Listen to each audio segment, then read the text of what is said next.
I don't feel like it's a topic that's touched on enough. Hey there, it's Olivia. If you're new here or you haven't already, please give that subscribe button some love and make sure you turn on that little bell so you're notified when new videos go live. What are we talking about today? Well, I thought, it's been a while. It's been quite some time since I've made a video about just being a bipolar mom. I've received so many comments on the last video, and so I wanted to do something kind of like that again, but today I'm actually going to be sharing my confessions of being a bipolar mom, the things that nobody really talks about necessarily, and, just sharing, what it really looks like, the good and the bad. Can you just not wiggle? But I've actually been going through this really awkward phase. It feels like adult puberty, if we could just put it simply, that I used to be because of my bipolar, my depression, I used to be a really mean person.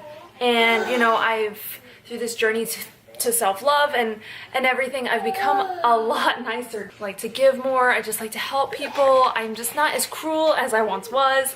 And so it's been this very awkward thing, and it's cool to know that my kids are gonna just know me as being this nice mom, and they aren't gonna know about all the mean things I used to do to myself and other people. So that's cool, but yeah, it's just been a very awkward transition. I know. Okay, so another confession is that, when I get angry or I get frustrated, I get aggressive. And I used to, whenever I would get upset or anything like that, I would straight up punch a wall. I would punch my own leg. I would just hit whatever was nearest me.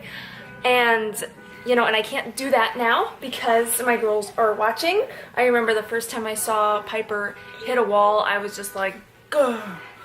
I was just taken back. And it's like having, I will just let you be free, you go. Anyway, yeah, it just really, it was just really startling to see her let out that aggression the way that I let it out. I mean, she obviously learned it somewhere, right? Children are like mini mirrors. They really show you how you act sometimes. That's really changed me in the sense of I'm so glad that entertains you. That I'm very aware of how I react to situations now because of my kids. Another confession is that poor Piper over here, she was the first child, so she's had to kind of go through the transition with me. I will admit I have yelled at her so loudly that she immediately burst into tears and just was terrified and shaking because I yelled so loudly at her, and it tore me apart, and I apologized profusely to her, and I hugged her, and I loved her, and it was just one of those things. I had one of those angry outbursts, and it was one of those bad moments, but it helped me learn. There are gonna be times where sometimes maybe you take a step too far, and hopefully never to the point of physical abuse, because whoa, I didn't need to yell at her that way. That was because of me and my problems. And so you just have to be just really aware of how you handle things. So this is kind of a sweet and sad story, but I got really depressed one night. I actually found that sometimes when I go out to social gatherings, my high energy gets let out there, and then when I get home, sometimes I can really slip into a depression, and so I have to just be aware and be careful of that. But I came home, I was really depressed, and so I ended up just laying in bed, and Piper just really wanted to show me something, and I just kept telling her again, in a minute, and I ended up falling asleep.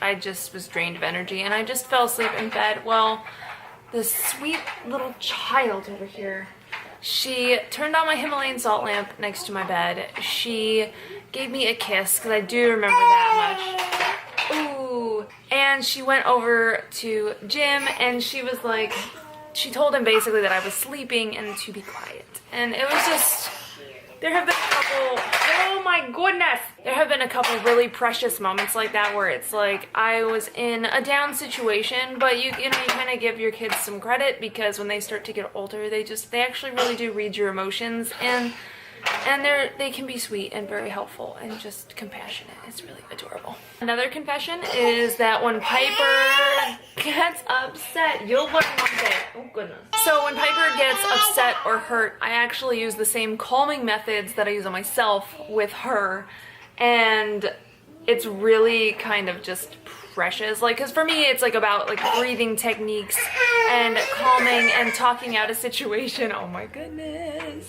And so Piper will even now tell her little sister when she gets upset, she goes, breathe, breathe. And it's just, oh my gosh, as a mom, you're like, ah. Another confession, I guess, like deep breaths are like my coffee and my wine. Like, I do yoga, I've started doing meditation and just deep breathing, and that is how I just keep myself collected. Like, I don't take medication for my bipolar, and that's okay, and I'm good without it. Some people, you know,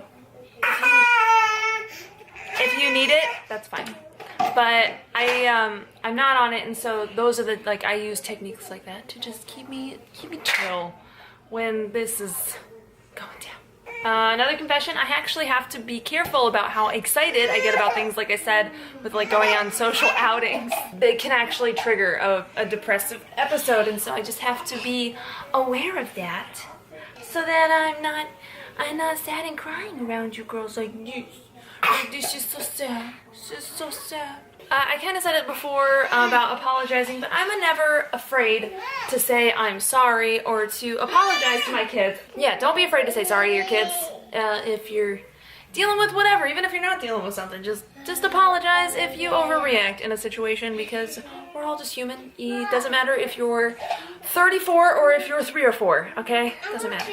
Okay, and my last confession is that I treat my kids' emotions like how I would want mine to be treated. Because just because they're little and they're tiny doesn't mean that their emotions are invalid.